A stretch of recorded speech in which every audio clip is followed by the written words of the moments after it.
বাওখুংগীত বিধানসভা নিৰ্বাচনৰ বাবে সমাজকৰ্মী প্ৰাক্তন ছাত্ৰ নেতা সুভাষ অধিকাৰীক প্ৰাৰ্থিত্ব প্ৰদান কৰিবলৈ জনতাৰ জোৰদাৰ দাবী। উল্লেখযোগ্য যে আগন্তুক বিধানসভা নিৰ্বাচনক কেন্দ্ৰ কৰি বাওখুংগী সমষ্টিত ৰাজনৈতিক তৎপৰতা দিনক দিনে বৃদ্ধি পাইছে।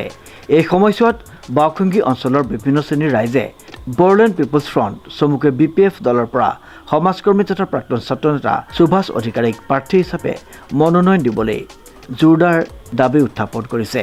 স্থানীয় ৰাইজৰ মতে সুভাষ অধিকাৰী দীৰ্ঘদিন ধৰি অঞ্চলটোৰ সামাজিক শিক্ষামূলক আৰু উন্নয়নমূলক কামত সক্ৰিয়ভাৱে জড়িত। তেওঁ ছাত্ৰ জীৱনৰ পৰাই নেতৃত্বৰ গুণ প্ৰদৰ্শন কৰি আহিছে আৰু ছাত্ৰ আন্দোলনৰ জৰিয়তে বহু সামাজিক সমস্যা সমাধানৰ বাবে আগভাগ লৈছিল। পৰৱৰ্তী সময়ত সমাজকৰ্মী হিচাপেও তেওঁ দুখীয়া, নিপীড়িত আৰু বঞ্চিত শ্ৰেণীৰ লোকৰ হিতৰ বাবে সদায় কাম কৰি আহিছে। এইখন বেলটাৰী গাঁও, এইটো মোৰ জন্ম ঠাই হয় আৰু মই এই বেলটাৰী গাঁৱত আজি BPF পাৰ্টিৰ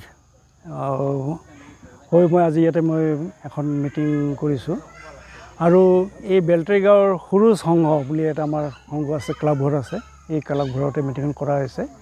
ইয়াত বেলটাৰী গাঁৱৰ বড়ো জাতি হওক, ৰাজবংশী হওক আৰু ইয়াতে আমাৰ মাইনৰিটিৰ তেনেকৈ বহুত মানুহ ইয়াতে জমা হৈছে।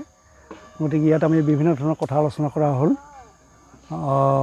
কেনেকৈ সমাজখন ঠিক কৰা যাব, কেনেকৈ এই জেগাবিলাক ডেভেলপ কৰা যাব, এই বিষয়টো আলোচনা কৰা হয়। লগতে আগন্তুক যিটো 26ৰ বিধানসভা নিৰ্বাচন এপ্ৰিল মাহত হ'ব, সেই সম্পৰ্কে ইয়াত আলোচনা কৰা হৈছে। আৰু যিহেতু এই বাওখুংগী সমষ্টিত মোৰ বন্ধুবৰ্গই বা ইয়াত এই ৰাইজে মোক মাতি লৈ আহিছে ইয়াত ইলেকশ্যন খেলাৰ কাৰণে।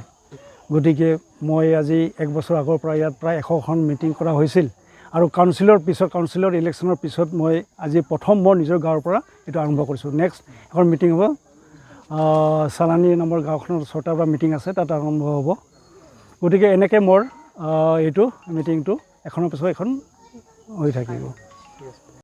মই BPF দলত কিয় জইন কৰিছোঁ, কাৰণ কি হয় আমাৰ বড়োলেণ্ডত আমি বসবাস কৰি আছোঁ। গতিকে বড়োলেণ্ডৰ এটা শক্তিশালী দল BPF আৰু BPFৰ মুৰব্বী বলিষ্ঠ নেতা আগবঢ়োৱা মহিলা আদিৰ নেতৃত্বত বহুতখিনি কাম অলৰেডি হৈ গৈছে। গতিকে মই ভাবোঁ এই জেগাবিলাকৰ সমস্যাবিলাক সমাধান কৰাৰ কাৰণে আৰু ৰাস্তা ঘাট বা যি কাম কৰিব লগা আছে, যি ডেভেলপ কৰিব লগা আছে, গতিকে BPF দলৰ যোগেদিহে এইটো সম্ভৱ হ'ব। আৰু সেইকাৰণে মই বহুত কথা চিন্তা কৰি BPF দলত জইন কৰিছোঁ আৰু এতিয়া মই নেক্সট 26ৰ ইলেকশ্যনৰ কাৰণে এই ৰাইজৰ লগত লগ লাগি মিটিংবিলাক সভাবিলাক কৰি আছোঁ। কংকনজ্যোতি শৰ্মাৰ ৰিপৰ্ট, নিউজ নাও।